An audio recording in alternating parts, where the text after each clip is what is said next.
Hanyut selama 45 hari, seorang nelayan asal Manado ditemukan dalam kondisi selamat di perairan Jayapura.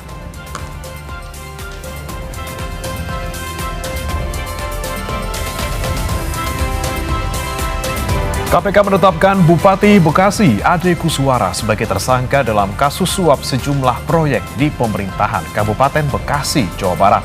Ade ditangkap bersama 9 orang lainnya dalam OTT KPK.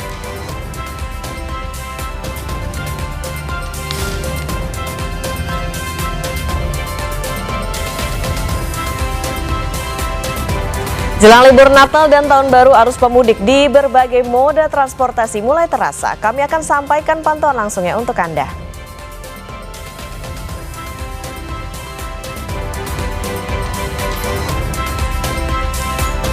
Atlet Indonesia terus mempersembahkan prestasi dan raihan emas di SEA Games 2025. Hingga Jumat malam, Indonesia meraih 91 medali emas dan duduk di peringkat kedua setelah tuan rumah Thailand.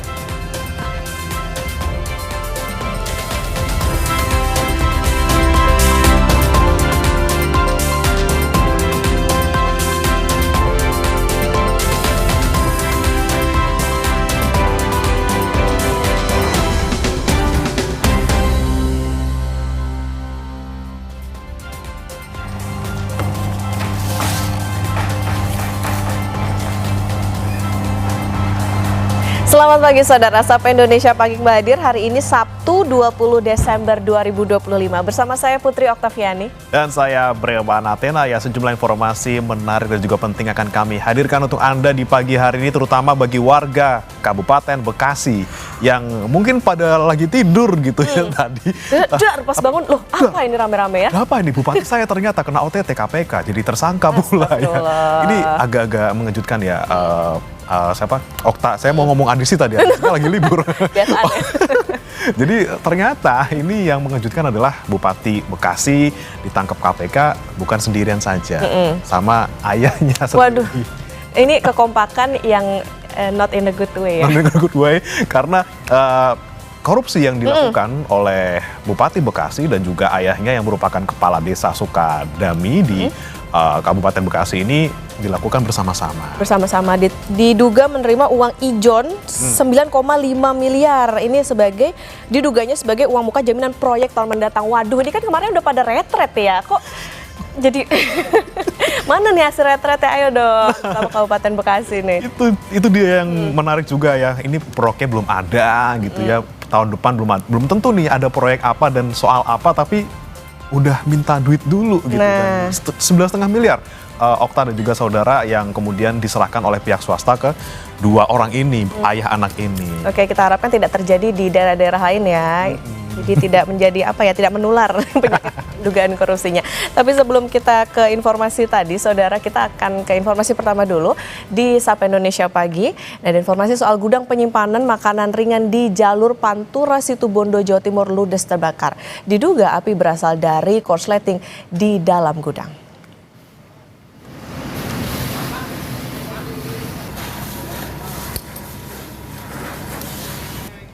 Kebakaran diduga akibat korsleting pada gudang penyimpanan. Untuk memadamkan api, 3 unit mobil pemadam kebakaran dikerahkan ke lokasi.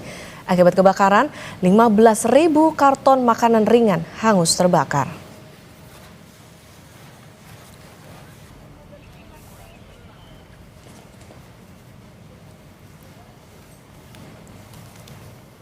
Kebakaran juga menghanguskan 4 rumah di Jalan Lindung, Penjaringan, Jakarta Utara. 5 orang tewas akibat kejadian ini.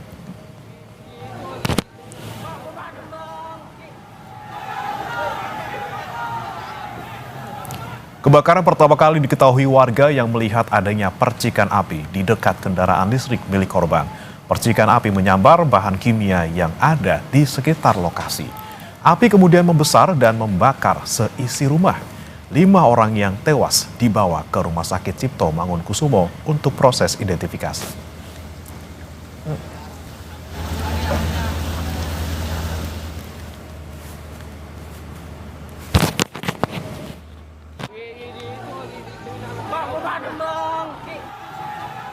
Kesorotan berikutnya, saudara, sebuah minibus ringsek usai tertabrak kereta bandara di kawasan Kalideres, Jakarta Barat, Jumat pagi. Sopir dan penumpang minibus terluka.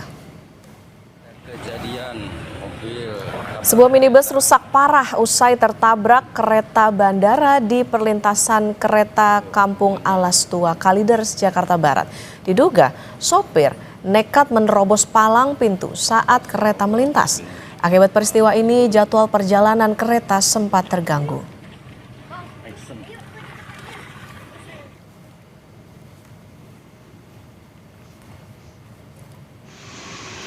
Hanyut selama 45 hari, seorang nelayan asal Manado ditemukan dalam kondisi selamat di perairan Jayapura. Terombang-ambing di laut, nelayan ini bertahan hidup dengan stok beras yang dibawa dan juga ikan hasil tangkapannya. Inilah detik-detik saat seorang nelayan asal Manado ditemukan setelah 45 hari terombang-ambing di tengah Samudra Pasifik perairan utara Jayapura. Nelayan ini tampak lemas usai hanyut bersama rakitnya dari perairan Manado, Sulawesi Utara akibat terjaring angin kencang dan ombak besar. Untuk bertahan hidup, nelayan ini mengandalkan stok beras yang dibawa dan ikan hasil tangkapannya. Ia juga tak henti berupaya meminta pertolongan kapal dan nelayan yang lewat. Jadi selama kita hanya itu, kita tunggu melihat apa dunia ini tidak ada, namanya 1 bulan 2 minggu. Carles ditemukan seorang nelayan yang tengah berlayar. Awalnya nelayan mengira rakit Carles tak berpenghuni, namun ia melihat lambaian Carles dan berbalik untuk menolong. Ya, pertama kan rakitnya ada tinggi, sekira kapal, tapi saya dekati, rakit. Biasanya kan kalau kita di laut, kalau lihat kayak begitu, sekira kayu besar, kita maju, karena biasanya kalau hanyut seperti itu ada ikannya. Setelah lihat-lihat ke belakang, kayak ada orang melambai-lambai tangannya, seperti ikan, oh iya orang, balik perahu, ambil dia. Nelayan asal Manado ini kini telah dibawa ke Jayapura. Kondisi kesehatannya telah stabil dan akan dipulangkan ke Manado. Vindi Rakmeni, Kompas TV, Jayapura, Papua. Saudara, KPK resmi menetapkan Bupati Bekasi Ade Kuswara sebagai tersangka terkait dugaan suap sejumlah proyek di pemerintahan Kabupaten Bekasi, Jawa Barat. Sebelumnya KPK melakukan operasi tangkap tangan atau OTT terhadap 10 orang di Kabupaten Bekasi. Dari 10 orang tersebut, KPK menetapkan 3 orang sebagai tersangka, yaitu Bupati Bekasi Ade Kuswara dan Kepala Desa Sukadami yang juga ayah Ade Kuswara, HM Kunang, serta 1 orang lainnya pihak swasta. KPK menyebut Ade Kuswara melakukan sistem ijon sejumlah proyek dari rekanan kontraktor selama beberapa tahap dengan total 9,5 miliar rupiah. Ade Kuswara juga diduga menerima aliran dana lainnya dengan total 4,7 miliar rupiah. Dari OTT tersebut, KPK menyita uang sebesar 200 juta rupiah yang merupakan sisa uang ijon sejumlah proyek. Baik, cukup teman-teman. Silahkan bisa kembali ke tempat. Penangkapan terhadap terduga pelaku tertangkap tangan terkait suap ijon proyek di Kabupaten Bekasi. Pada kesempatan ini KPK akan menyampaikan hasil kegiatan tertangkap tangan terkait dugaan tindak pidana korupsi berupa penerimaan hadiah atau janji oleh penyelenggara negara di pemerintah kabupaten atau Pemkab Bekasi. Dalam kegiatan tersebut, tim mengamankan sejumlah 10 orang yang kemudian 8 diantaranya dibawa ke Gedung Merah Putih KPK untuk menjalani pemeriksaan lebih lanjut.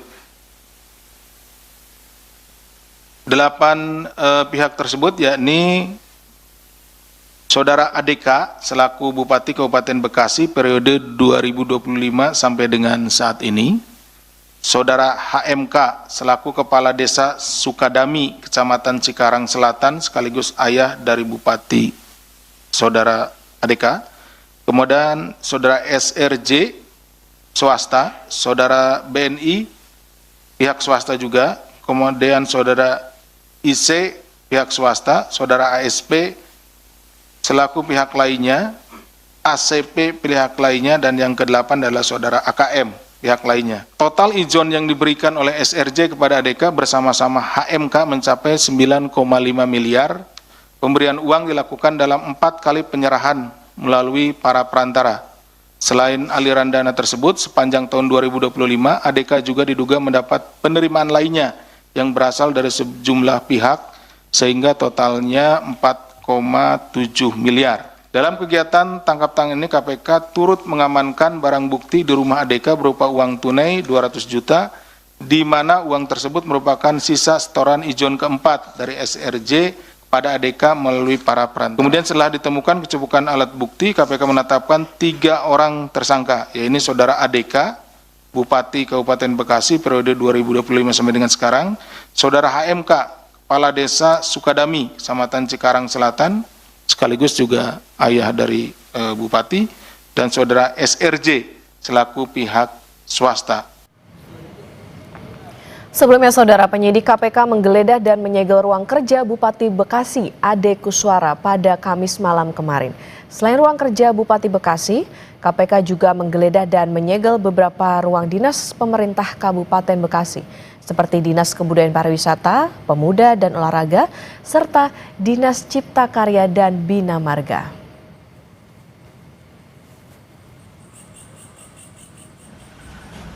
Selain beberapa ruang kerja Pemkab Bekasi, KPK juga menggeledah dan menyegel rumah dinas Kepala Kejaksaan Negeri Kabupaten Bekasi, Edi Sumarman. KPK membenarkan jika penggeledahan dan penyegelan rumah dinas Kajari Kabupaten Bekasi masih terkait dengan kasus yang menyeret Bupati Bekasi, Ade Kuswara.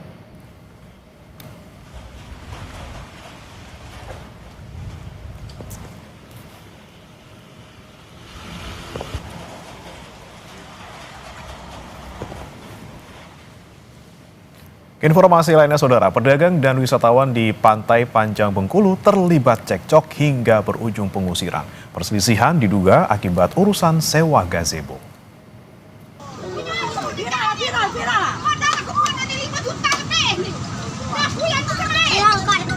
Emosi, seorang pedagang mengusir wisatawan yang membawa satu keluarga besar untuk berlibur di lokasi wisata Pantai Panjang.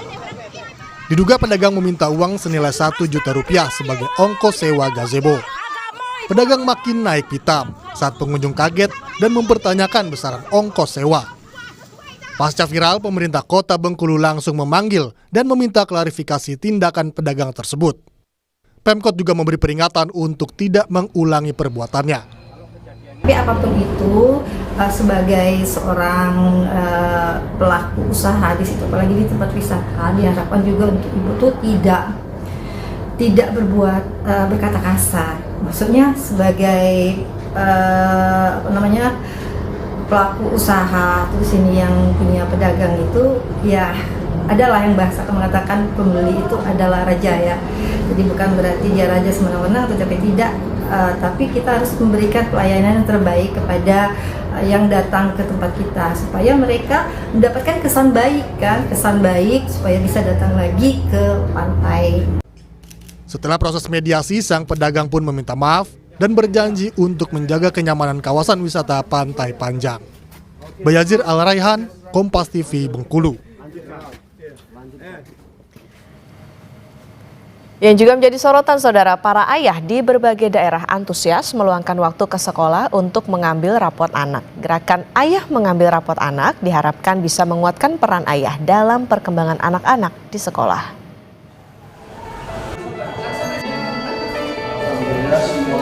Pemandangan berbeda terlihat saat pengambilan rapor siswa di SMP Negeri 12 Semarang. Jika biasanya para ibu yang bertugas mengambil raport anaknya di sekolah, kali ini justru para ayah yang kompak mengambil raport anak-anak mereka. Tak sedikit para ayah yang meminta izin ke atasan untuk mengambil raport anak. Kalau tanggapan saya sih alhamdulillah banget dengan adanya ini. Sebenarnya kan dari dulu pengen banget ngambil raport juga, cuman dengan adanya gerakan ini, jadi kita lebih bersemangat lah untuk itu, dan kita bilang kita tadi izin dari kantor juga lebih mudah. Gerakan Ayah Mengambil Raport juga dilakukan di Sragen, Jawa Tengah. Para ayah antusias bisa ke sekolah untuk mengambil hasil evaluasi belajar anak-anak mereka. supaya ayah itu tahu, nggak harus ibu saja yang harus untuk tahu tentang anaknya. Orang tua sebagai ayah harus tahu juga tentang pendidikan anaknya, perilaku anaknya juga ya Pak ya. Gerakan Ayah Mengambil Rapor digaungkan Kementerian Kependudukan dan Pembangunan Keluarga. Diharapkan agenda ini bisa memperkuat peran ayah dalam perkembangan anak-anak mereka di sekolah. Tim Liputan Kompas TV. Pemerintah Kota Medan mengembalikan bantuan 30 ton beras dari pemerintah Uni Emirat Arab untuk warga bencana banjir bandang dan longsor. Informasinya hadir usai jeda.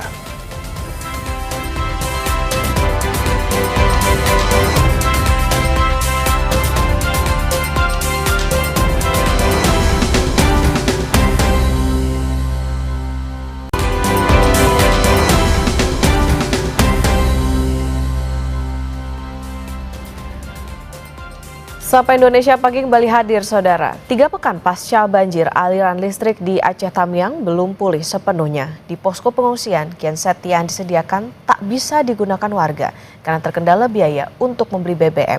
Berikut laporan jurnalis Kompas TV Emir Syahpurba dari Aceh Tamiang.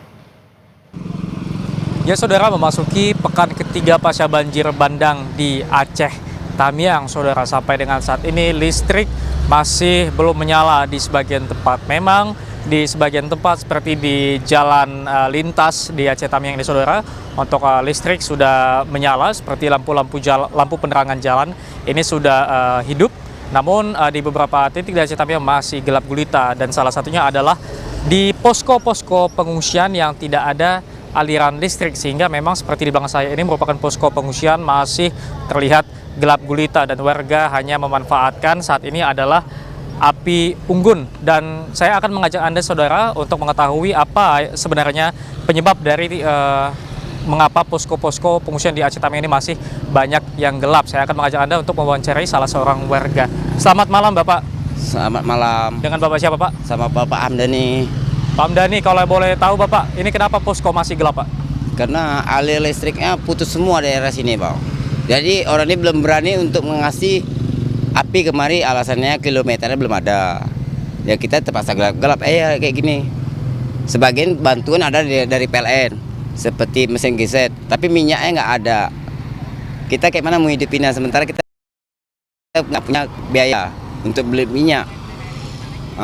Jadi kita gelap-gelapan aja pakai api seadanya aja kita di sini. Kita minta tolong sama pemerintah, ya cepatlah untuk kasih lampu untuk kita bangunin rumah secepatnya. Ini memang ada disediakan genset, namun masih terpaksa gelap gulita nih Pak ya, karena belum ada bensin atau aliran listrik Pak ya? Iya, karena ada dibantu, tapi kita nggak sanggup beli minyak ya. Minyak eceran sekarang di jalan tuh sampai 25 1 liter ya, 20. Kalau 1 liter itu nggak sampai setengah jam udah habis. Dia mesti di situ 5 liter, kemana? 100.000 5 liter satu hari, kemana kita punya uang? Sementara rumah barang-barang kita udah hilang semuanya. Terima kasih banyak informasi ya Bapak.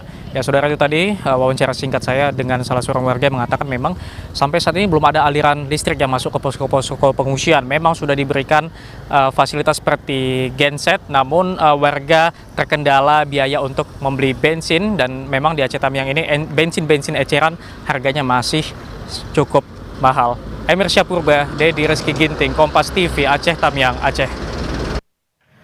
Menteri SDM Bahlil Lahadalia menyebut pasokan listrik di wilayah Aceh berangsur normal. Namun ada 4 wilayah yang masih dalam tahap pemulihan.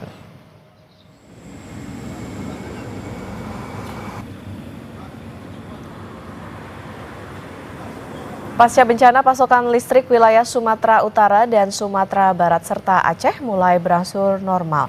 Khusus wilayah Aceh, tersisa 4 wilayah yang masih dalam tahap pemulihan.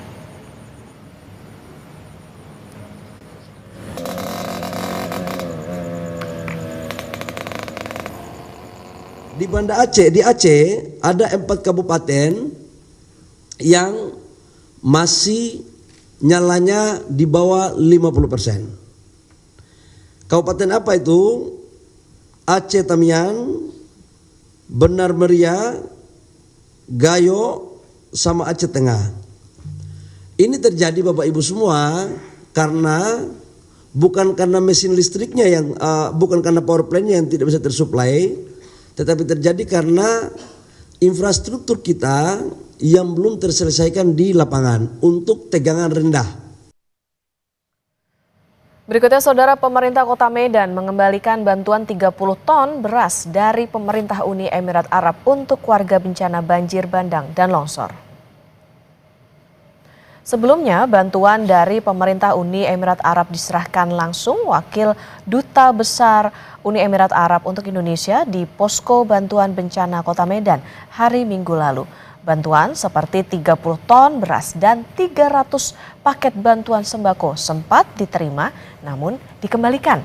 Wali Kota Medan Riko Was menyebut pengembalian dilakukan usai pihaknya mengecek regulasi dari pemerintah pusat termasuk BNPB dan Kementerian Pertahanan. Untuk sementara, Indonesia tidak menerima bantuan asing untuk warga korban banjir bandang dan longsor.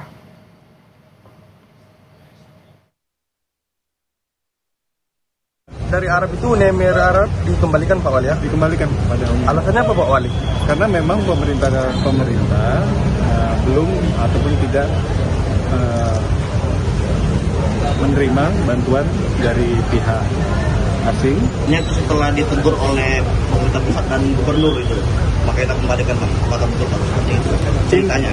Intinya adalah memang kita sudah cek tentang regulasi dan juga penyampaian, kita cek ke BNPB juga, ya, dicek juga ke Kementerian Pertahanan, bahwasanya memang melalui koordinasi kita semuanya, ini harapannya untuk tidak diterima dulu. Terkait pemerintah Kota Medan yang mengembalikan bantuan 30 ton beras dari Uni Emirat Arab, Gubernur Sumatera Utara Bobi Nasution akan melakukan pemeriksaan, memastikan bantuan apakah urusan antar negara atau dari organisasi.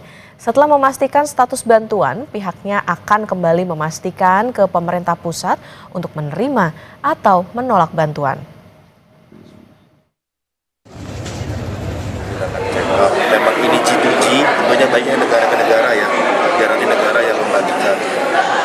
Artinya apakah nanti memang seluruhnya untuk Sumut, apakah untuk Aceh, apakah untuk Sumbar, biar pemerintah pusat. Kalau memang G2G, tapi kalau memang kelompok ataupun asosiasi yang ada berbendera luar, nanti akan kita coba tanyakan lagi apakah diperkenankan, apakah diperbolehkan untuk dibagikan diterima langsung oleh kami pemerintah daerah. Saudara, 3 pekan pasca banjir bandang di Aceh, sejumlah wilayah masih belum teraliri listrik seperti di kabupaten terdampak yaitu Bener Meriah dan Aceh Tengah.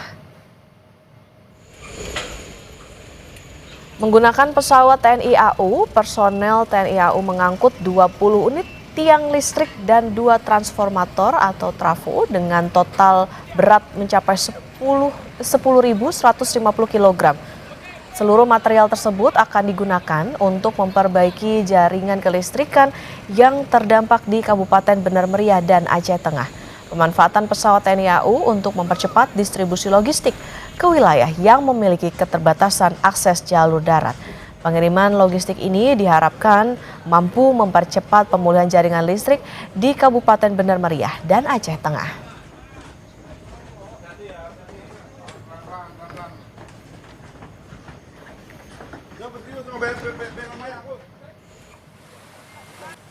Kepala Staf TNI Angkatan Darat Jenderal Maruli Simanjuntak menegaskan prajurit TNI AD telah bekerja sangat luar biasa di lapangan. Ia menyebut para prajurit bertugas siang dan malam di tengah medan sulit, cuaca ekstrem, serta keterbatasan fasilitas. Bahkan ada yang harus meninggal saat bertugas. Kasat juga mengajak semua pihak memberi dukungan moral untuk masyarakat terdampak. Pasti banyak kekurangan. Ya, tolong informasikan kami kekurangan itu, jangan diekspos lewat media. Kasihan anggota kami yang sudah, anggota saya 3 orang meninggal. Ada 2 keluarga yang suaminya meninggalkan rumah, keluarganya habis anak istrinya. Jadi kami juga butuh support anggota kami. Ya. Anggota kami, yang lain juga saya kira butuh support. Ya. Jadi kalau melihat suatu hal, informasikan kami. Persoalan seperti ini tidak akan selesai dengan menangis. Kita harus bekerja sama, kita harus kompak semua. Kita harus kompak, kita perlu, kasihan. Yang terkena bencana kondisinya memang rumit.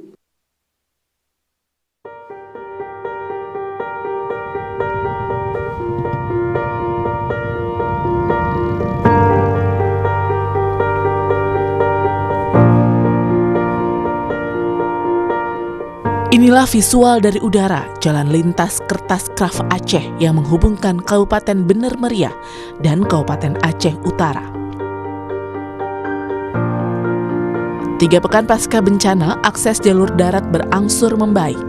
Setidaknya akses jalan yang dibuka membuat kendaraan roda 2 sudah bisa melintas. Kondisi ini tentu sangat membantu karena warga Bener Meriah tak perlu lagi berjalan belasan kilometer untuk mendapat bantuan dan membeli kebutuhan hidup. Ke camp berapa jauh dari tempat tinggal? Sekitaran 15 kilo bang. 15 kilo ya? 3 jam. Sebelum lewat naik motor harus jalan kaki ya? Jalan bang. Berapa jam abang jalan? 3 jam bang. 3 jam ya? Sekarang udah bisa naik motor? Alhamdulillah udah bisa naik. Bang, apa lagi yang diharapkan ke depan bang? Semoga jalannya lebih bagus lagi bang. Biar bisa tidak kelaparan di sana bang. Sebelum akses jalan ini dibuka, warga mau tak mau harus berjalan kaki puluhan kilometer, melewati medan terjal dan berlumpur untuk bisa keluar dari desa mereka yang terisolasi. Berapa hari kemarin kami belum tentu, nggak menentu kami. Posko kami kan nggak menentu, kadang-kadang kami pergi ke sana, kadang-kadang disuruhnya ke posko, bantuan nggak ada, disuruhnya ke situ, itu nggak ada. Pokoknya kami berapa hari, udah mau seminggu kami makanan kami nggak ada apanya. Artinya bantuan belum masuk sampai sini banyak. Belum masuk sampai sini. 3 pekan bencana banjir dan longsor berlalu, akses jalur darat di sebagian Aceh belum sepenuhnya pulih. Beberapa alat berat telah dikerahkan untuk membuka jalan yang terisolasi. Warga berharap perbaikan jalan ini dapat segera rampung, sehingga distribusi logistik dapat diterima oleh warga. Tim Liputan Kompas TV. Menteri Koordinator Pembangunan Manusia dan Kebudayaan Pratikno menyebut pemerintah mulai melakukan proses pembangunan hunian sementara maupun hunian tetap untuk korban bencana banjir dan longsor di Sumatera. Pratikno mengklaim untuk wilayah Lok Sumawe langsung ditetapkan membangun hunian tetap, sementara di Kabupaten Pidi sedang dibangun sejumlah unit. Huntara, hunian sementara dan hunian tetap telah mulai di berbagai lokasi dengan proses pendataan penerimaan manfaat, penyiapan lahan, konstruksi awal dari kerjasama berbagai pihak, kementerian terkait, TNI, Polri, semuanya bekerja sama. Di Aceh, progres penanganan hunian juga terus berjalan. Lok Sumawe sudah ditetapkan langsung ke skema Huntap. Kabupaten Pidi sudah membangun beberapa unit Huntara dengan target secepatnya selesai. Saudara, 3 jenazah korban banjir bandang dan longsor di Sumatera Barat, Sumatera Utara, dan Aceh ditemukan. Total korban meninggal bertambah menjadi 1.071 jiwa. Sementara jumlah korban hilang saat ini sebanyak 185 orang. Jumlah korban meninggal secara total di 3 provinsi ini bertambah 3 dari posisi kemarin Kamis 18 Desember berjumlah total 1.068 jiwa. Sore hari ini 19 Desember menjadi 1.071 jiwa. Kemudian jumlah nama yang masih dalam daftar pencarian itu berkurang 5 dari 190. Secara total kemarin hari ini 185. Usai jeda, Saudara, Sapa Indonesia Pagi akan kembali dengan informasi atlet Indonesia terus mempersembahkan prestasi dan raihan emas di SEA Games 2025. Hingga Jumat malam, Indonesia meraih 91 medali emas dan duduk di peringkat kedua setelah tuan rumah Thailand.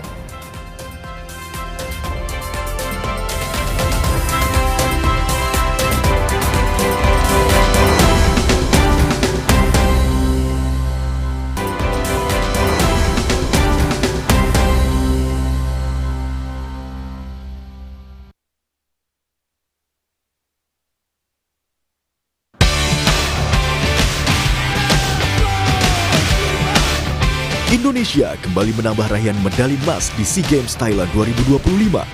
Dari cabang olahraga futsal putra, tim futsal Indonesia berhasil memutus dominasi Thailand di ajang SEA Games 2025. Pada pertandingan yang berlangsung Jumat malam, tim futsal Indonesia menang 6 gol berbalas 1. Indonesia mengemas nilai 9 dari 4 laga dan unggul head-to-head sekaligus produktivitas gol dari Thailand. Ini merupakan emas pertama bagi Indonesia di cabang olahraga futsal putra sejak futsal pertama kali dipertandingkan di SEA Games pada 2007. Dari cabang olahraga tenis, Aldila Suciadi, Jenny Chen juga menyumbang medali emas usai menaklukkan wakil tuan rumah. Set pertama dilalui nyaris tanpa hambatan. Momentum terus dijaga di set kedua. Aldila Suciadi, Jenny Chen menang straight set 6-2 dan 6-1. Medali emas dari nomor ganda putri ini diraih setelah sukses mempersembahkan emas dari nomor bergu putri.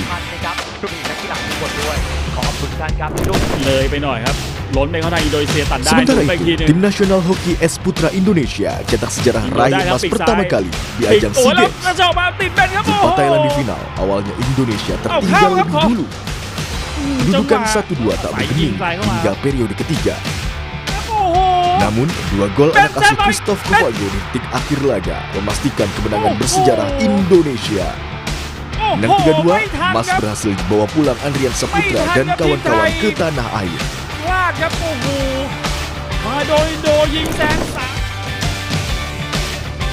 Sebelumnya, Rizky Juniansyah yang turun di cabang angkat besi nomor 79 kg putra menyabet medali emas mengungguli lifter Malaysia dan tuan rumah Thailand. Rizky sukses mencatat angkatan 160 kg di snatch, lalu dengan superior berhasil mengangkat beban 205 kg di clean and jerk. Secara keseluruhan, atlet berusia 22 tahun ini mengangkat 365 kg sekaligus memecahkan rekor dunia.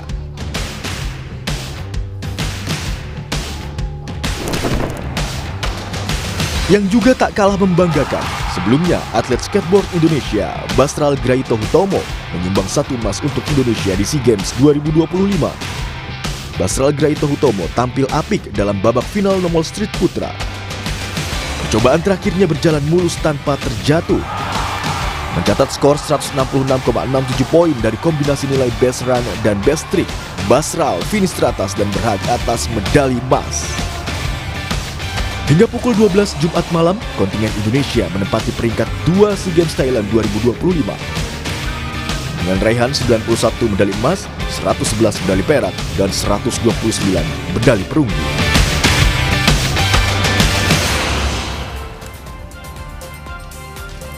Gagalkan Thailand sapu bersih emas, tim balap sepeda road Indonesia membawa pulang 2 emas dari SEA Games 2025. Tim balap sepeda Indonesia disiplin road sukses membawa pulang 2 emas dari SEA Games 2025. Emas hadir dari nomor individual time trial atas nama Ayustina Delia, serta men's time trial yang dikemas Aiman Cahyadi dan kawan-kawan. Torehan ini terasa spesial karena tim Merah Putih mampu menggagalkan dominasi tuan rumah. Tiba di tanah air pada Jumat siang, tim disambut perwakilan Federasi Balap Sepeda Nasional atau ICF dan perwakilan Kemenpora serta NOC Indonesia. Dengan tambahan medali dari tim road, total tim balap sepeda telah mengemas 3 medali emas, 4 perak dan 1 perunggu.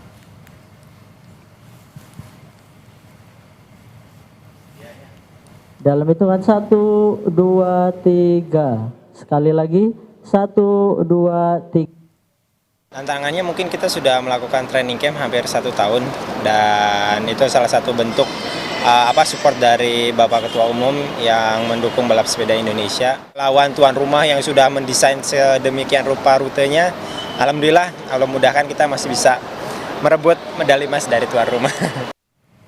Sukses jadi juara umum, manajer tim pencaksilat Indonesia menggelar syukuran sekaligus memberikan apresiasi berupa tali asih kepada para peraih medali. Tim pencaksilat Indonesia berhasil mempertahankan gelar juara umum pada SEA Games 2025. Total pencaksilat meraih 4 emas, 1 perak dan 7 perunggu dari Thailand. Sebagai bentuk rasa syukur, manajer tim pencaksilat Indonesia, Irjen Pol Nunung Saifuddin, menggelar syukuran yang dihadiri seluruh komponen tim di kawasan Serpong pada Jumat siang. Dalam kesempatan ini, pria yang juga menjabat sebagai Wakabareskrim Polri ini juga memberikan apresiasi berupa tali asih bagi para peraih medali. Ini sebagai bentuk rasa bangga dan terima kasih atas perjuangan Safira Dwi Melani dan kolega. Setelah SEA Games, kontingen pencaksilat akan langsung bersiap untuk Asian Games 2026. Terima kasih. Mungkin yang dalam waktu dekat adalah Asian Games kali ya, Asian Games yang di Jepang. Dan ini tentu kita juga akan melakukan persiapan yang lebih kurang hanya sekitar 5 bulan. Begitu anak-anak ini kembali, nanti kita akan melaksanakan seleksi lagi supaya mereka lebih siap menghadapi Asian Games. Juara bertahan voli putra SEA Games Indonesia gagal membawa pulang medali emas setelah dikalahkan Thailand dalam pertarungan dramatis 5 set. Tuan rumah menang 3-2 di partai final. Final voli putra SEA Games mempertemukan tuan rumah Thailand dengan Indonesia di Indoor Stadium Hua Mak Jumat malam. Pertarungan ketat ditunjukkan kedua tim sejak set pertama. Thailand berhasil rebut set ini 25-20. Indonesia membalas di set kedua dengan skor 25-16. Set ketiga dan keempat, kedua tim bermain sengit. Thailand rebut set ketiga 25-21. Dan set keempat menjadi milik Indonesia 25-23. Di set pamungkas Indonesia kalah start. Thailand unggul cepat dan terus menjaga momentum. Di poin-poin kritis, Indonesia sempat menjaga asa dengan merebut poin demi menipiskan jarak dengan tuan rumah. Dukungan penonton menjadi suntikan motivasi tuan rumah. Thailand pun akhirnya memastikan medali emas setelah bola hasil blok yang dilakukan Indonesia keluar dari lapangan. Hasil ini membuat tim voli putra Indonesia harus puas dengan medali perak di SEA Games 2025. Indonesia gagal meneruskan tradisi emas yang sudah dicapai 3 edisi sebelumnya, 2019, 2021, dan 2023. Medali emas cabang sepak bola putra menjadi milik Vietnam setelah di final singkirkan tuan rumah Thailand dalam drama babak tambahan waktu. Laga sepak bola putra digelar di Stadion Raja Manggala, Bangkok, Kamis malam. Thailand dan Vietnam saling berganti menguasai bola. Tuan rumah mampu membuka keunggulan di menit 20 dari tendangan bebas Yotsakon Burapa yang merobek gawang Tran Trung Kien. Thailand semakin percaya diri dengan mencetak gol kedua dari tendangan mendatar Seksan Ratrey. Skor 2-0 di babak pertama untuk tuan rumah. Vietnam tidak menyerah. Di babak kedua, pasukan Kim Sang-sik mendapat hadiah penalti setelah Nguyen Din Bach dijegal. Ia pun maju sebagai eksekutor dan sukses menjalankan tugasnya dengan baik di menit 49. Waris Choltong melakukan gol bunuh diri dalam duel udara dari situasi sepak pojok. Vietnam pun menyamakan kedudukan menjadi 2-2 yang bertahan hingga waktu normal berakhir. Pertandingan pun berlanjut ke babak tambahan 2 kali 15 menit. Vietnam berbalik memimpin 3-2 di menit 96 setelah Nguyen Thanh Nan menyambar bola rebound. Hingga babak tambahan berakhir tidak ada gol tercipta lagi. Vietnam pun berhak atas medali emas dan Thailand perak. Informasi lain akan hadir usai jeda saudara. Tetap bersama kami di Sapa Indonesia Pagi.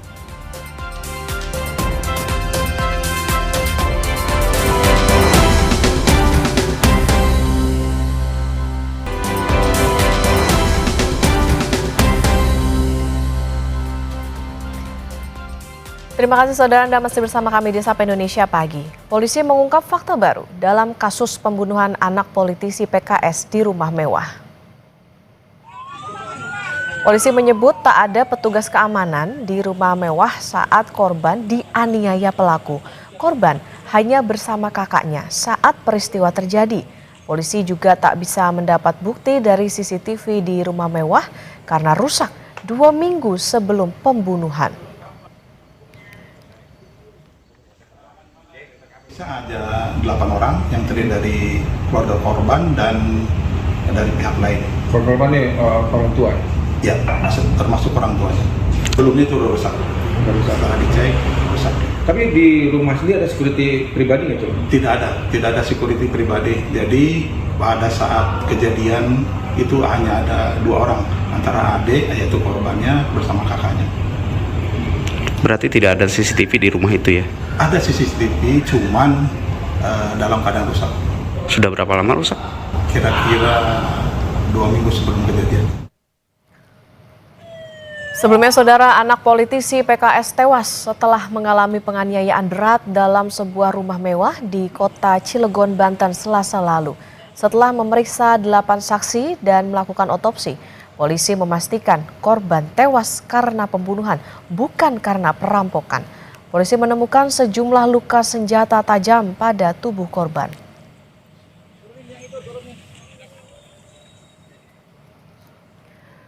Ketua Bidang Advokasi PKS Nurul Amalia dalam menyebut kasus ini jadi duka mendalam tidak hanya bagi keluarga korban, namun juga bagi masyarakat. Pihaknya akan mengawal kasus ini dan mempercayakan sepenuhnya kepada pihak kepolisian. Jadi kalau terkait kronologis ya, saya belum bisa menyampaikan secara mendetail karena itu memang akan menjadi fakta ya dalam proses penyidikan. Ya, jadi selama ini juga pihak kepolisian belum menyampaikan ya motifnya dan lain-lain. Jadi saya pikir saya belum bisa menyampaikan terkait fakta-fakta itu. Jadi kami sih sebenarnya memang memahami bahwa ini memang korban adalah anak dari Dewan Pakar PKS ya. Dan bagi kami ini kejahatan serius ya. Dan ini akan menjadi peristiwa yang menghadirkan duka yang mendalam ya. Tidak hanya bagi keluarga korban tapi juga tentu saja bagi masyarakat ya, seperti itu. Kita ke sorotan lain, saudara. Jelang Natal dan Tahun Baru, harga cabai melambung. Di Jambi, cabai rawit merah tembus Rp100.000 per kilogram. Sementara di Solo, Jawa Tengah, setelah sempat naik, harga cabai kini justru turun. Situasi ini terlihat di Pasar Rejosari, Kota Solo, Jawa Tengah. Harga semua jenis cabai hingga bawang merah turun. Menjelang libur Natal dan Tahun Baru, harga cabai kian pedas. Di Jambi, harga cabai rawit di pasar tradisional Angso Duo, Kota Jambi tembus Rp100.000 per kilogram. Sementara harga cabai merah justru turun. Dari sebelumnya sempat menyentuh Rp100.000 per kilogram, kini turun drastis menjadi Rp50.000 per kilogram. Pedagang bilang penurunan harga dipengaruhi subsidi pemerintah sehingga pasokan cabai di pasar kembali lancar. Untuk cabai subsidi dari pemerintah, masing-masing pedagang diberikan 60 kg cabai merah dan rawit hijau yang dijual dengan harga Rp50 hingga Rp60.000 per kilogram. Ini aku orang sibuk turun karena ada subsidi sumbangan dari pemerintah. Jadi berapa harganya teh? Rp50.000 disuruh ngecer. Kita dapat berapa kilo? Aku tadi dapat 60 kilo. Itu cuma cabai merah atau cabai merah, cabai rawit 25 kilo. Untuk harga cabai lain, rawit, cabai hijau? Rawit sebenarnya sih naik, kalau kemarin-kemarin itu kan 60. Ini sama Mbak juga disuruh jual 60. Kalau cabai merah setan deh? Setan tidak ada sumbangan. Tidak ada. Jadi harganya masih tinggi? 100, melejit. Meski ada penurunan harga, bagi sebagian ibu rumah tangga menilai harga cabai ini masih mahal. Yang mahal tuh harga cabai udah turun-turun. Sekarang harga cabai berapa? Kemarin, hari ini saya udah beli cabai. Kemarin 50.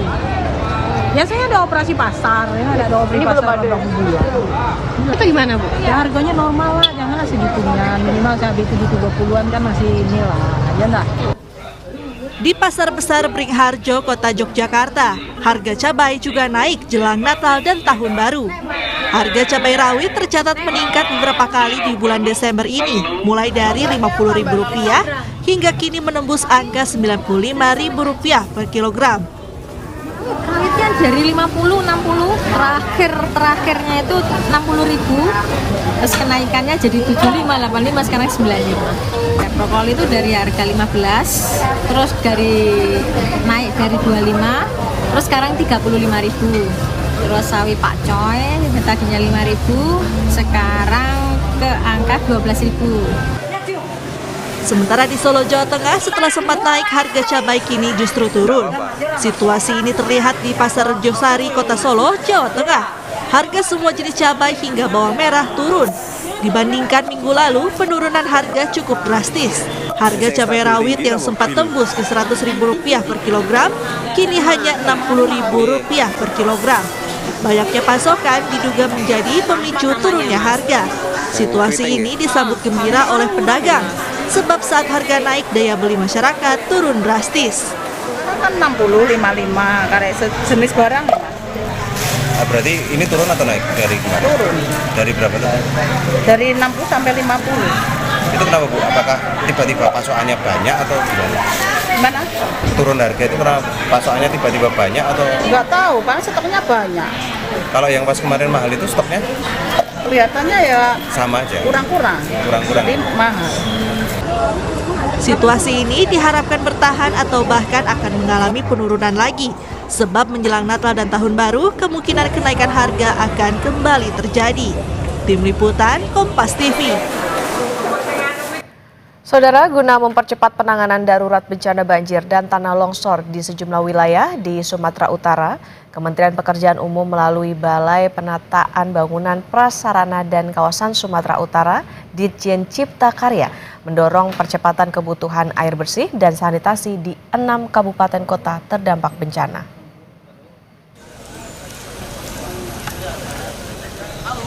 Mobilisasi bantuan kebutuhan air bersih dan sanitasi secara berkelanjutan terus didorong Ditjen Cipta Karya Kementerian Pekerjaan Umum.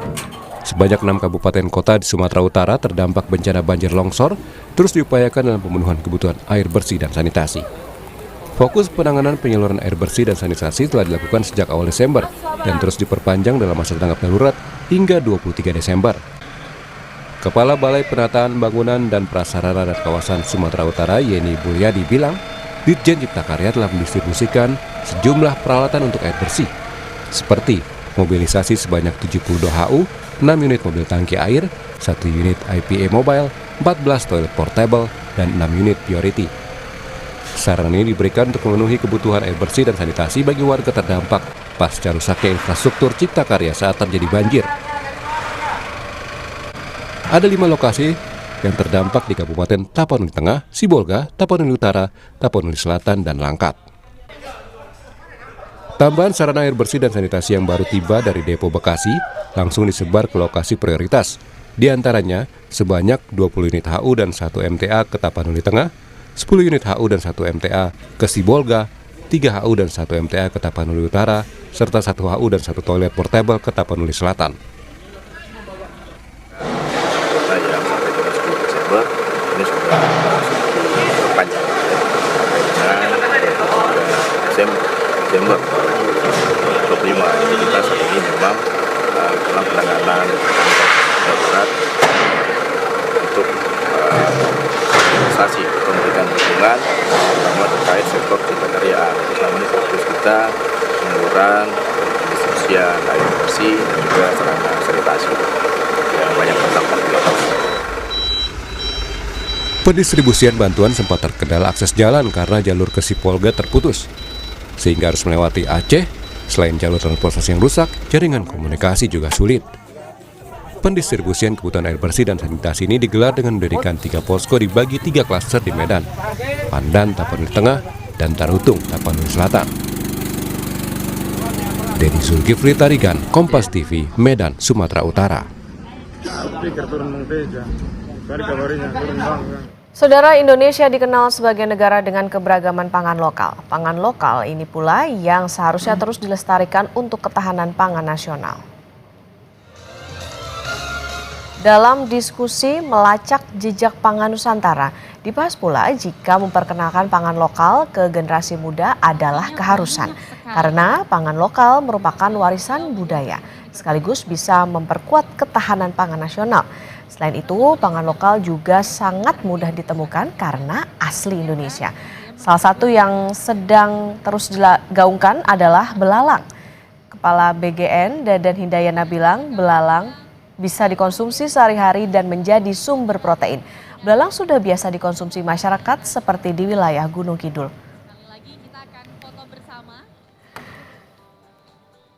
Kalau kita sebetulnya bisa memanfaatkan serangga sebagai sumber protein, ini akan menjadi sumber protein masa depan yang lebih berwawasan lingkungan.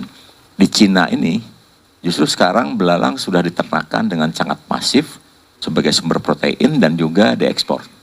Jadi kalau di Gunung Kidul sampai sekarang, kalau kita datang ke Gunung Kidul masih ada ibu-ibu yang jualan di pinggir jalan yang jual gorengan belalang, dan itu harganya lebih mahal dibandingkan protein lainnya karena sifatnya baru tradisional, menangkap dari lapangan, belum dibudidayakan. Jadi sebetulnya kalau bisa dilanjutkan boleh teman-teman. Kalau potensi serangga di Indonesia yang paling potensial apa Pak? Yang super gitu ya, gizinya, proteinnya. Yang paling mudah dibiarkan dua, jangkrik dan belalang. Jangkrik? Ya, jangkrik dan belalang. Kalau jangkrik itu sekarang malah jadi semacam snack, dan itu sudah populer ya. Kalau di searching coba di internet tuh di Google cricket chip gitu, itu pasti udah banyak yang jualan. Di Inggris ini populer. Belalang sekarang di Cina udah dibudayakan dalam jumlah besar dengan area yang sedikit, dengan jumlah makanan yang lebih sedikit, dia menghasilkan sumber protein yang luar biasa. Kalau di Indonesia apa yang membuat hewan-hewan itu tidak populer Pak? Ya sebetulnya gini, makanan itu apa yang kita biasakan. Jadi kalau orang tua membiasakan kita makan itu, kita akan terbiasa makan itu. Nah, masalahnya seringkali kita dibiasakan untuk hal-hal yang umum ya. Jelang libur Natal dan Tahun Baru, arus pemudik di berbagai moda transportasi mulai terasa. Kami akan sampaikan pantauan langsungnya saudara untuk Anda usai jeda di Sapa Indonesia Pagi.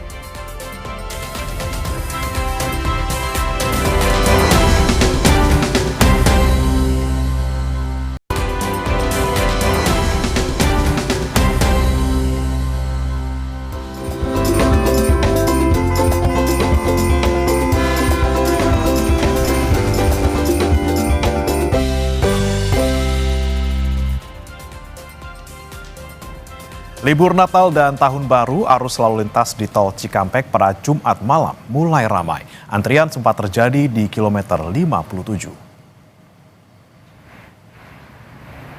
Peningkatan jumlah kendaraan mulai terjadi sejak Jumat sore. Kepadatan sempat terjadi di kilometer 57 akibat sejumlah pengendara hendak masuk ke rest area. Mengantisipasi kemacetan, polisi bersiaga di pintu tol masuk rest area, kilometer 57 dan sejumlah titik rawan macet.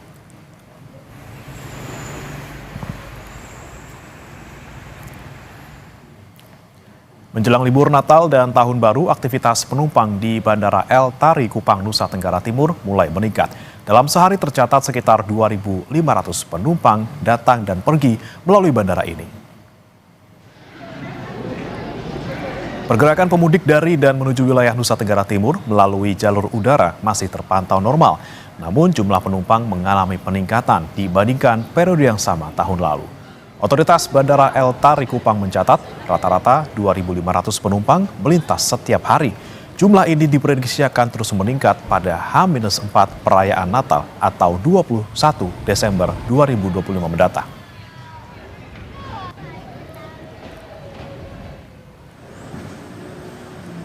Di masa angkutan libur Natal dan Tahun Baru di wilayah Daop 8 Surabaya terus terjadi peningkatan jumlah penumpang. Bahkan kepadatan penumpang sudah terlihat sejak Sabtu pagi. Salah satunya di stasiun Surabaya Gubeng. Ada 3 kereta yang berangkat dari stasiun Surabaya Gubeng pada Sabtu pagi, yaitu kereta Sancaka relasi Surabaya-Yogyakarta, Arjuno Express relasi Surabaya-Malang, dan kereta Argo Wilis relasi Surabaya-Bandung. Berdasarkan data dari Humas PT KAI Daop 8 Surabaya, selama 2 hari masa angkutan libur Nataru, yaitu Kamis dan Jumat kemarin, jumlah penumpang mencapai 70.000 orang.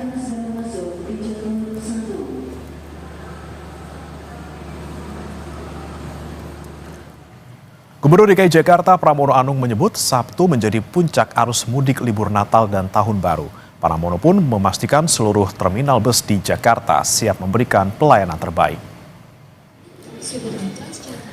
Jumat siang, Pramono meninjau kesiapan terminal bus terpadu Pulau Gebang jelang libur Natal dan Tahun Baru. Pramono menyebut mulai terjadi peningkatan penumpang pada hari Jumat. Hari Sabtu diperkirakan terjadi peningkatan penumpang mencapai 5.000 orang per hari atau meningkat hampir 100%.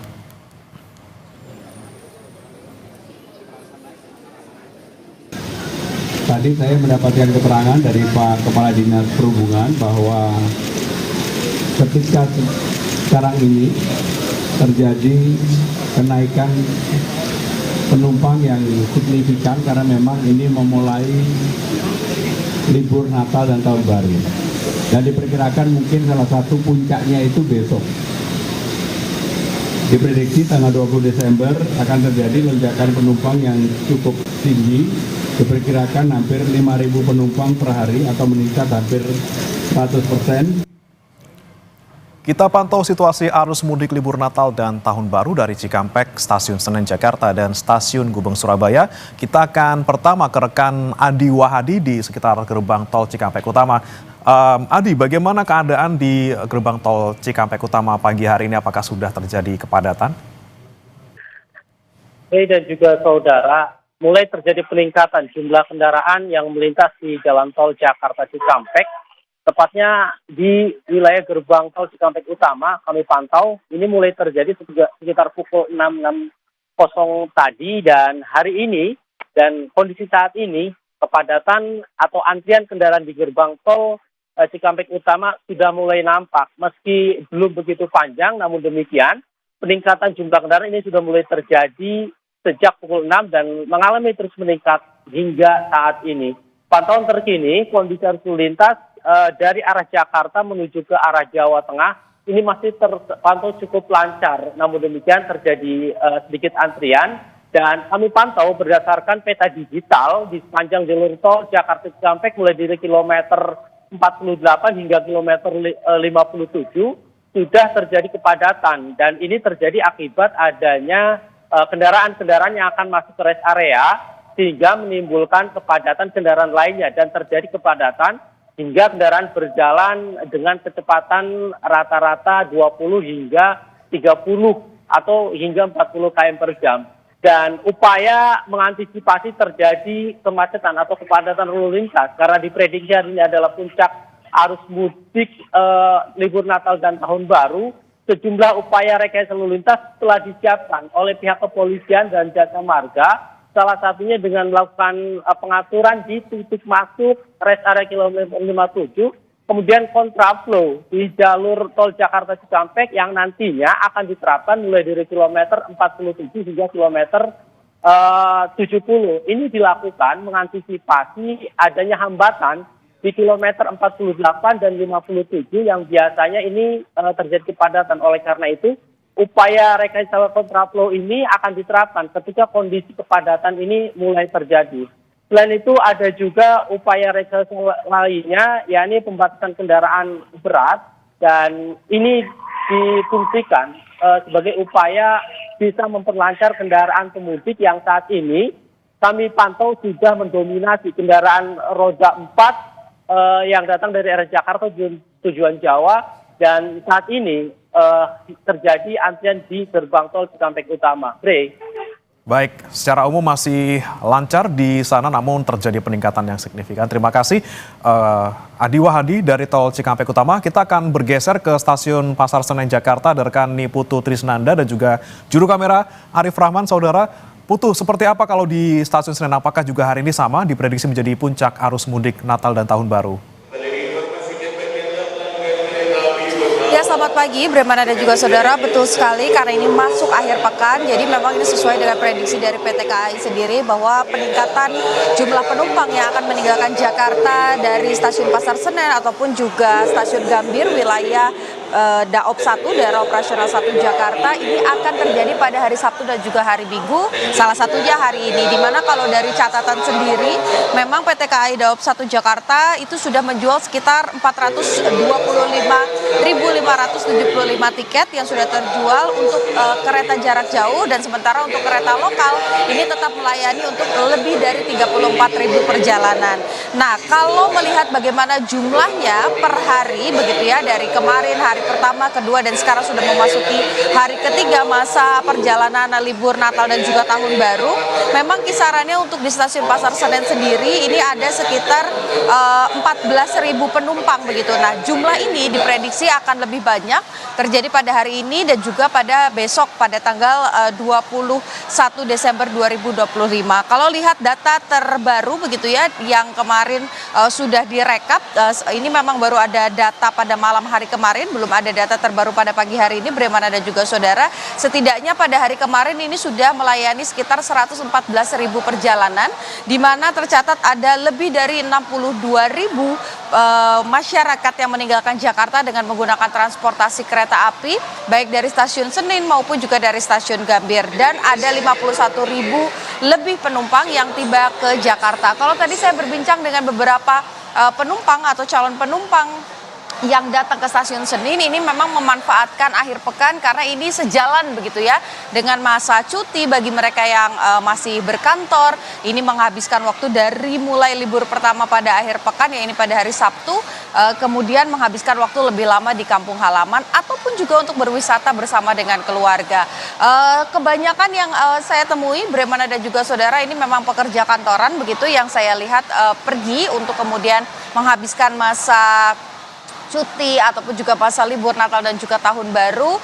Sebagian lainnya ini merupakan pekerja-pekerja di Jakarta swasta begitu ya, non kantoran, yang juga beberapa sudah mulai meninggalkan Jakarta untuk menghabiskan masa pergantian tahun di luar kota. Untuk tujuannya sendiri, Bremana dan juga saudara, ini ada 5 tujuan favorit, yaitu ke Yogyakarta, Surabaya, kemudian ke Semarang, Bandung, dan juga ke Purwokerto. Dan untuk PT KAI sendiri ini juga menyediakan beberapa fasilitas begitu ya, ada diskon 30% untuk perjalanan kereta api jarak jauh. Ini untuk kelas ekonomi begitu ya, yang akan berlaku pada periode Natal dan juga Tahun Baru. Kemudian ini tiketnya sudah terjual 50% dan kemungkinan akan bertambah lagi dengan adanya kebiasaan dari para penumpang yang memilih untuk membeli tiket secara go show atau datang ke loket di hari tertentu begitu lalu membeli secara langsung. Sementara untuk yang lainnya ini dilakukan secara digital. Untuk mengantisipasi adanya penumpukan, jumlah petugas ini ditambah, kemudian juga wilayah tunggu ditambah, ada posko-posko bantuan informasi, dan tentu saja ada tempat bermain anak supaya mereka yang datang lebih cepat agar tidak ketinggalan kereta ini juga tidak kemudian bosan begitu ya atau tidak nyaman menunggunya. Anak-anak bisa bermain sementara yang dewasa ini bisa duduk dengan nyaman. Kembali ke Anda, Bremana. Ya, puncak arus balik ada di hari ini, kemudian Putu, terkait dengan diskon tarif tiket di sana, apakah juga masih ada tersedia hingga saat ini untuk tiket menuju ke luar dari Jakarta? Ya, Bremana, seperti yang tadi saya sampaikan, untuk diskon 30% periode 22 Desember 2025 sampai dengan 10 Januari 2026 ini memang tercatat masih terjual atau baru terjual 50%. Seperti yang disampaikan oleh Direktur Utama dari PT KAI bahwa ini juga dipengaruhi dengan adanya pola di mana penumpang ini tidak hanya membeli tiket secara online tapi juga membeli tiket secara langsung atau go show. Jadi ini masih tersedia jika masyarakat ingin membeli untuk kelas ekonomi, ada tiket 30% yang bisa kemudian digunakan untuk perjalanan dari tanggal 22 Desember 2025 sampai dengan 10 Januari 2026. Bremana. Baik, tiket masih tersedia bagi penumpang yang ingin berangkat dari stasiun Pasar Senen Jakarta. Dari stasiun Pasar Senen kita beralih ke Surabaya. Saudara, ada rekan kami Mahendra Tri Ginanjar di stasiun Surabaya Gubeng. Mahendra, kalau di stasiun Gubeng seperti apa? Apakah sama sudah terjadi peningkatan penumpang juga? Ya, Bremana dan saudara, bahwa untuk hari Sabtu ini adalah hari ketiga di mana di masa angkutan libur Natal dan Tahun Baru yang digelar oleh PT KAI Daob 8 Surabaya. Di mana memang sejak hari pertama masa angkutan libur Nataru di stasiun di wilayah Daob 8 Surabaya ini terus mengalami peningkatan jumlah penumpang. Dan diprediksi memang untuk hari ini ataupun hari Sabtu dan Minggu ini akan ada penumpang yang lebih banyak dibanding 2 hari sebelumnya, yaitu hari Kamis dan Jumat kemarin, di mana pada 2 hari awal masa angkutan libur Nataru ini sendiri tercatat ada sekitar 70.000 penumpang yang menggunakan kereta api di wilayah Daob 8 Surabaya. Sementara untuk hari ini ataupun hari Sabtu ini diperkirakan ada sekitar 40.000 penumpang yang menggunakan kereta api di wilayah 28 Surabaya, baik yang berangkat maupun penumpang yang turun untuk mengakhiri perjalanan di wilayah 28 Surabaya. Sementara selama masa angkutan libur Nataru kali ini, PT 28 Surabaya juga menyediakan sebanyak 449 atau hampir 450.000 tiket untuk melayani penumpang yang akan berpergian selama 18 hari di masa libur Natal dan Tahun Baru ini sendiri. Di mana hingga saat ini ataupun hingga pagi ini sendiri, dari ketersediaan tiket sebanyak 449.000 yang sudah terjual sebanyak hampir ataupun lebih dari 230.000 tiket atau lebih dari 50% tiket sudah terjual. Sementara untuk mengantisipasi lonjakan penumpang, PT KAI 28 Surabaya di periode masa libur Nataru ini sendiri juga mengoperasikan 51 kereta api jarak jauh reguler dan juga 7 kereta api tambahan.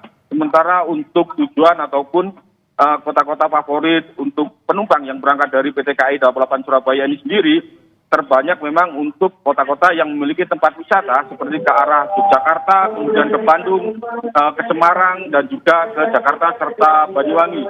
Sementara itu untuk puncak penumpang di wilayah PT KAI 28 Surabaya selama libur Natal dan Tahun Baru ini sendiri diprediksi akan terjadi pada tanggal 20 Desember mendatang. Ya, gimana?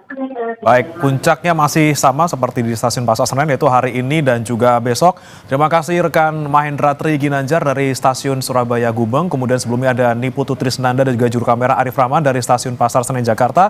Dan ada juga sebelumnya rekan Adi Wahadi dari Gerbang Tol Cikampek Utama. Selamat bertugas kembali. Saudara, hari Natal semakin dekat. Semarak Christmas Carol dirasakan di sejumlah titik di Jakarta. Pada Jumat sore kemarin, Christmas Carol digelar di Terowongan Kendal.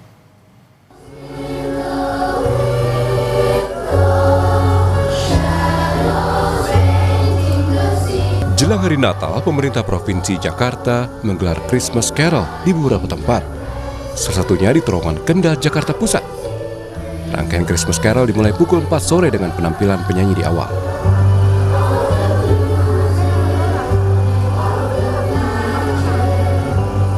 Yang menarik, Christmas Carol di Terowongan Kendal menampilkan paduan suara anak membawakan lagu rohani.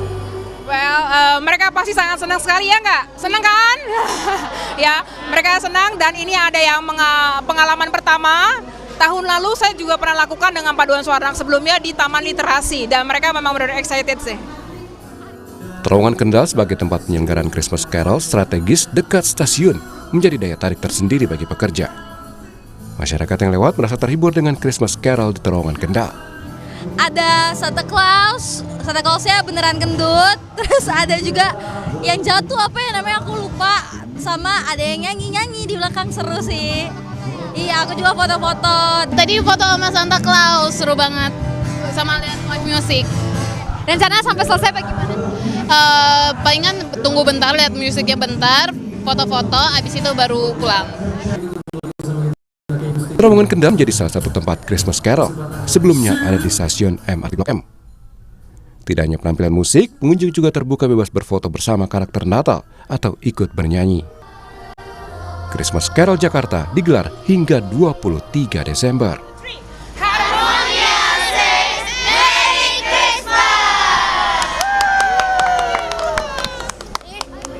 Rahma Piliang, Hanil Rivelino, Kompas TV, Jakarta.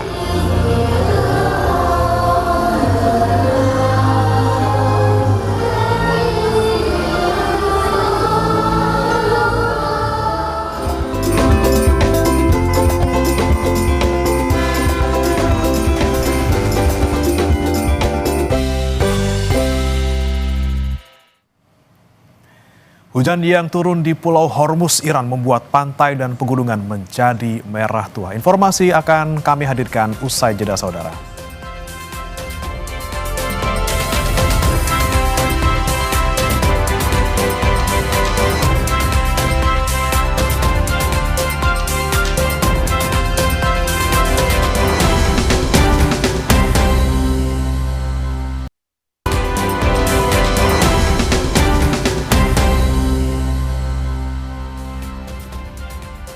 Kembali di Sapa Indonesia Pagi, Saudara. Presiden Republik Indonesia ke-6, Jenderal TNI Purnawirawan Susilo Bambang Yudhoyono hadir di program Cerita Militer, menampilkan kisah tentang sepak terjang beliau menjadi Tentara Nasional Indonesia, kepemimpinan dan kebijakan saat menjadi Presiden Indonesia. Seluruh capaian sejarah ini juga tercatat di Museum SBY ANI di Pacitan, Jawa Timur. Menelusuri prestasi dan rekam jejak Presiden ke-6 Indonesia, Jenderal TNI Purnawirawan Susilo Bambang Yudhoyono. Menyelesaikan Aceh dari musibah sambil merintis jalan kembali. Para pemimpin muda, setelah paham Indonesia, pahamilah dunia. Tugas di atas segalanya. Tugas negara harus kita laksanakan dengan baik. Cerita Militer Spesial Susilo Bambang Yudhoyono, Sabtu 20 Desember pukul 3 sore di Kompas TV. Semua akan tersaji lengkap, Saudara, di program Cerita Militer hari ini pukul 3 sore waktu Indonesia Barat hanya di Kompas TV.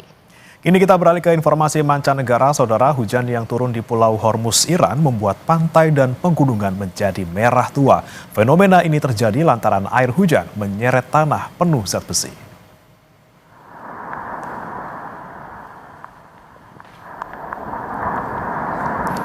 Rekaman yang diambil pada hari Selasa ini menunjukkan aliran air berwarna merah mengalir dari lereng berbatu menuju laut selama hujan deras. Fenomena ini yang secara lokal dikenal sebagai kilak disebabkan oleh tanah yang kaya akan oksida besi. Sebelumnya pulau yang dijuluki Pulau Pelangi ini terkenal karena keanekaragaman geologisnya yang unik, mengandung lebih dari 70 mineral berbeda. Sementara endapan merah tetap terlihat sepanjang tahun tanpa memandang cuaca. Keindahan tanah ini tidak hanya terbatas pada lanskap. Tanah ini juga digunakan dalam berbagai industri seperti pewarnaan dan keramik, bahkan masuk ke dalam masakan lokal sebagai bumbu.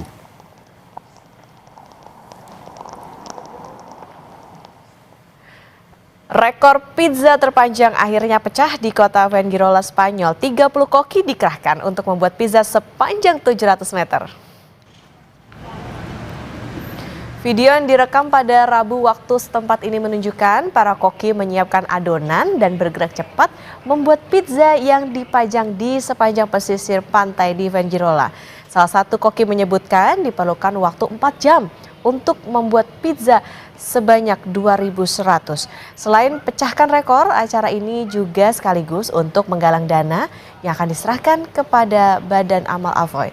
Sebelumnya, rekor pizza terpanjang dipegang kota Dubai, Uni Emirat Arab dengan 2.059 pizza.